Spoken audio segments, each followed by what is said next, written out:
గారు సో మొత్తానికి ఇందాక చెప్పినట్టు పార్టీ ఆఫీసుల మీద దాడులు వ్యక్తిత్వ హననాలు ఇవన్నీ కూడా కూటమి అంటే కూటమి అంటే తెలుగుదేశం మర్చిపోతుంది ఒకవేళ జనసేన మర్చిపోయినప్పటికీ ఖచ్చితంగా దానికి తగ్గటువంటి లీగల్ ఆబ్లిగేషన్స్ ఎలాగో ఉన్నాయి. ఖచ్చితంగా అట్ల మీద కేసులు రికార్డ్ అయినాయి. జోగి రమేష్ గారు చేసినటువంటి దౌర్జన్యాలు ఏమి స్థానికంగా ఉన్నటువంటి నాయకులు వైసీపీలో ఒకళ్ళు కాదు ఆల్మోస్ట్ అందరు ఎమ్మెల్యేలు అదే రౌడీజంతో చేశారు గత 3 ఏళ్ళుగా 5 ఏళ్ళుగా. మనం చూస్తూ ఉన్నాం. మన మిత్రులు వేణుగోపాల్ గారు ఆధిపత్య ధోరణి తప్పేయలేదు. అవతల వాళ్ళకి అవకాశం ఇచ్చినప్పుడు కూడా ఆయనే మాట్లాడేస్తానికి ట్రై చేస్తూ ఉంటారు. ఇదే నడిచింది గత 5 ఏళ్ళుగా గత 5 ఏళ్ళుగా నడిచింది ఇదే. అవతల ప్రతిపక్షానికి అవకాశం ఇవ్వలేదు. ప్రజా సంక్షేమం పూర్తిగా చేయలేకపోయారు. అభివృద్ధి అనేది చేయలేదు. పక్కన పార్టీల్ని ప్రతిపక్ష పార్టీల్ని గొంతు నొక్కడానికి ట్రై చేస్తూ ఉంటారు. 5 ఏళ్ళుగా చేసింది మీరు అదే సార్. 5 ఏళ్ళుగా మీరు చేసింది అదే. మీరు గత 5 ఏళ్ళుగా చేసినటువంటి పనులు అవే. అభివృద్ధి మీద ధ్యాస లేదు. పక్క పార్టీల్ని ప్రతిపక్ష పార్టీల్ని నొక్కేయడం, అలాగే సంక్షేమం అందరికి వెళ్లకుండా మీకు కావాల్సిన వాళ్ళకి మాత్రమే ఇవ్వడం, ఇదే మీరు చేసింది. భయపడలేదు. తిరిగి ప్రతిపక్ష పాత్ర మళ్ళీ అధికారంలోకి రావడం జరిగింది. మీ పరిస్థితి చూసాం. ప్రజాస్వామ్యంలో అందరూ ప్రజాస్వామ్యంలో ఎవరు అతీతులు కాదు. ఎవరైనా ప్రతిపక్షాలకు వెళ్లాల్సి వస్తుంది, ఎవరైనా ప్రభుత్వాన్ని ఏర్పాటు చేసుకోగలరు. అంత మాత్రాన అడ్డగోలుగా ఇలా మాట్లాడరు ఎవరు.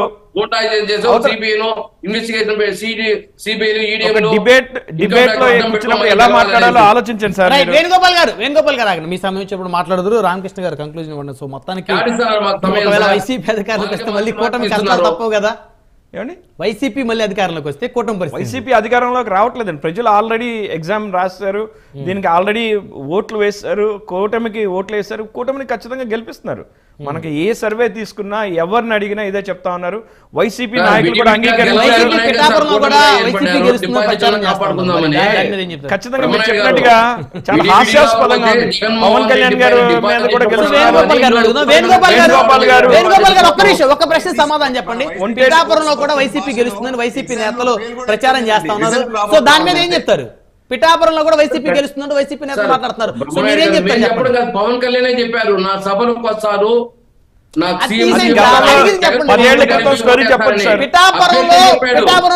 చెప్పండి మీ అభిప్రాయం చెప్పండి. 2024 రిజల్ట్స్ చెప్పండి.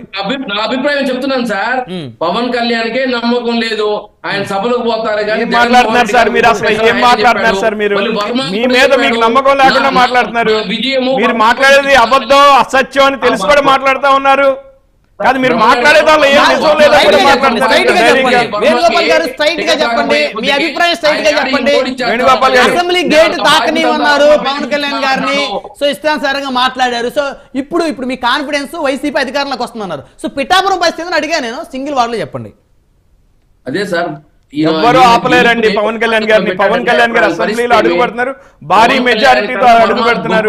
అర్థం తెలుగుదేశం పార్టీ అభ్యర్థి ఎవరైతే టికెట్ రాలేదో ఆ అభ్యర్థి పైన ఈయన గెలిపిని వర్మపై నా బాధ్యతని వర్మకి అప్పచెప్తున్నాను అన్నాడు. అంటే ఏమి నేను చేతులు ఎత్తేసినట్టే కదా అర్థము. ఏం మాట్లాడుతున్నారు సార్? ఏం మాట్లాడుతున్నారు సార్? మిత్రపక్షాల్లో ఉన్నటువంటి నాయకుల్ని కలుపుకెళ్లేటువంటి తత్వాన్ని మీరు ఏది పడితే అది మాట్లాడుతున్నారు. వేణుగోపాల్ గారు మిత్రపక్షాలతో కలిసి వెళ్ళేటువంటి తత్వాన్ని మీరు ఏం మాట్లాడుతారో అర్థం కావట్లేదు. మోసపోయినామనో లేదా పవన్ కళ్యాణ్ పైన మోసపోయినామనో. రేపు ఒకవేళ కూటమి అధికారంలోకి వస్తే ఈ విధమైనటువంటి వ్యాఖ్యలతో కూటమి మధ్య మళ్ళీ ఏదన్నా అలాంటిది ఏమి లేదు.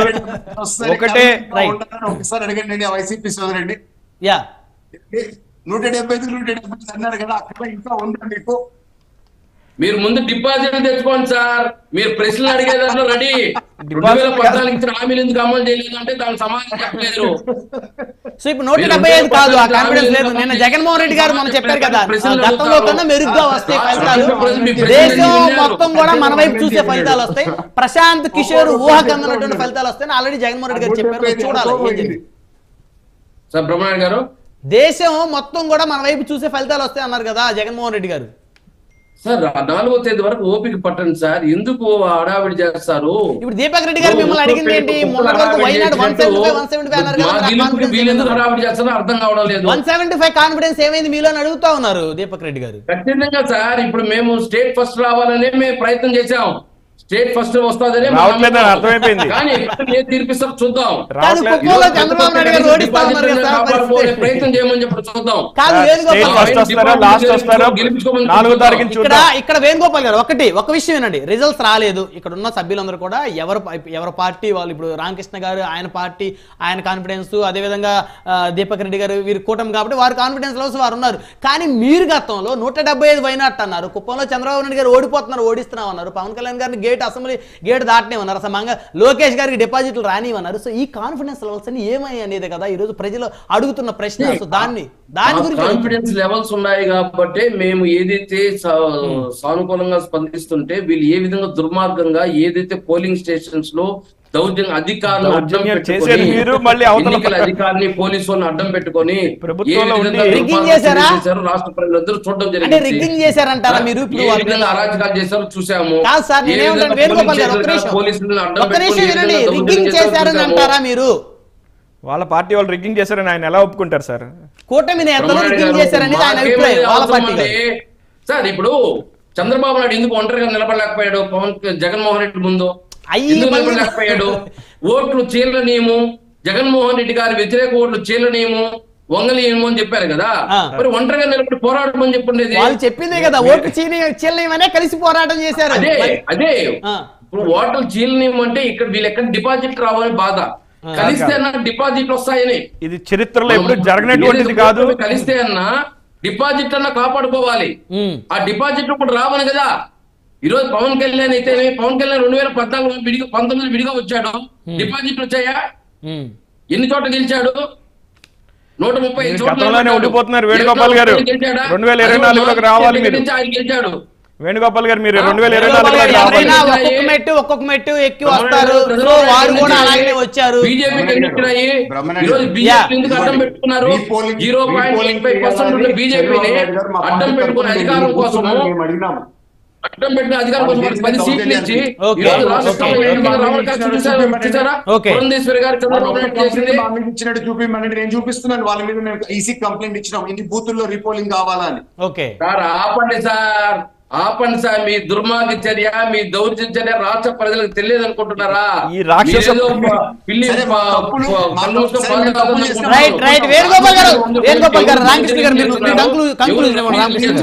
ఈ కూటమితో వెళ్ళడం కొత్త విషయం కాదు. దేశంలో ఇది మొదటిసారి జరగలేదు.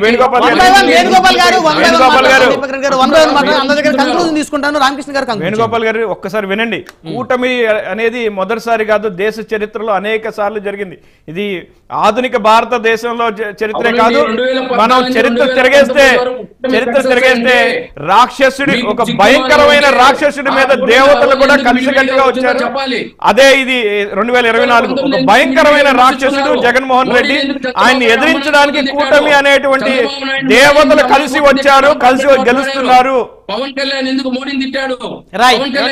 మీరు అక్కడే ఉంటున్నారు. మీరు అప్డేట్ అవ్వండి. 2014 నుంచి బయటికి రండి, 2019 నుంచి బయటికి రండి. 10 ఏళ్ల క్రితం చరిత్ర చెప్తున్నారు.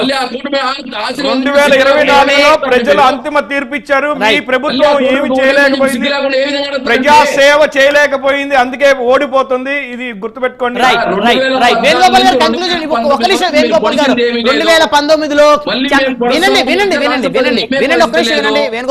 2019 ఎన్నికలప్పుడు చంద్రబాబు నాయుడు గారిని పవన్ కళ్యాణ్ గారు విమర్శించిన మాట వాస్తవం, దాన్ని ఎవరు కాదంటలేదు. సో రాజకీయాల్లో శాశ్వత శత్రువులు శాశ్వత మిత్రులు ఉండరు. అలా అనుకుంటే షర్మిల గారు జగన్మోహన్ రెడ్డి గారు అధికారంలో రావడం కోసం ప్రయత్నం చేశారు. ఈ రోజు చెల్లెలిద్దరూ కూడా జగన్మోహన్ రెడ్డి గారికి ఓట్లు వేయొద్దని చెప్పారు. ఎవరు కూడా శాశ్వత మిత్రులు శాశ్వత శత్రులు లేరు. 2019లో జగన్మోహన్ రెడ్డి గారు గెలవడానికి కారణం ఈ రోజు ఆవిడ లేదు. సమాధానం చెప్పండి. సొంత చెల్లెలు మళ్ళీ సిగ్గు లేకుండా ఏ విధంగా వేణుగోపాల్ గారు ఇంట్లో సంగతి చెప్పండి ముందు. అందుకే చెప్పే జగన్మోహన్ రెడ్డి గారు 4వ తేదీ తెలుస్తుంది మీ డిపాజిట్ల గల్లంతో. ఏమీ లేదు, మీరు ఖచ్చితంగా ఓడిపోతున్నారు. 2019లో మీ విజయానికి కారణమైన షర్మిల గారి దగ్గర ఎందుకు లేరో చెప్పండి. ఎందుకు కూటమి ఫెయిల్ అయిందో అప్పుడు చెప్తాం.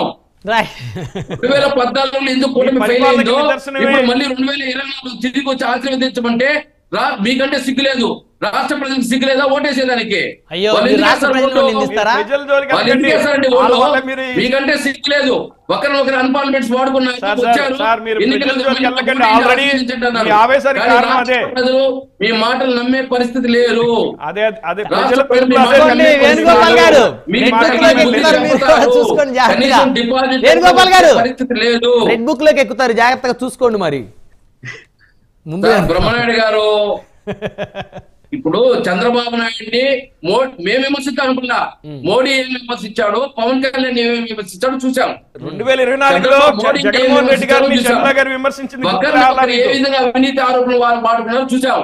కొత్తగా మేము చెప్పాల్సిన పనులు రాష్ట్ర ప్రజలకి వాళ్ళకే తెలుసు. 2019 దగ్గరే ఉన్నారు. అంటే 2024 విజయలక్ష్మి గారు కూడా షర్మిల గారు కూడా ఏమని చెప్పారు, వైసీపీకి ఏమని చెప్పారు అంటే మీరు 2019లో రాష్ట్ర ప్రజలకు ఏం వెన్నుపోటు పొడిచిందో రాష్ట్ర ప్రజలకు గుర్తుంది. ఇచ్చిన హామీలు ఏం చేశారు, ఇచ్చిన వాగ్దానాలు ఏం చేశారు, ఆ వాగ్దానాలు ఎందుకు అమలు చేయలేదు, ఎందుకు మీరు వెన్నుపోటు పొడిచారు, ఆ వెన్నుపోటే తిరిగి మీకు పడుతున్నారు ఇప్పుడు. గుర్తుపెట్టుకోండి.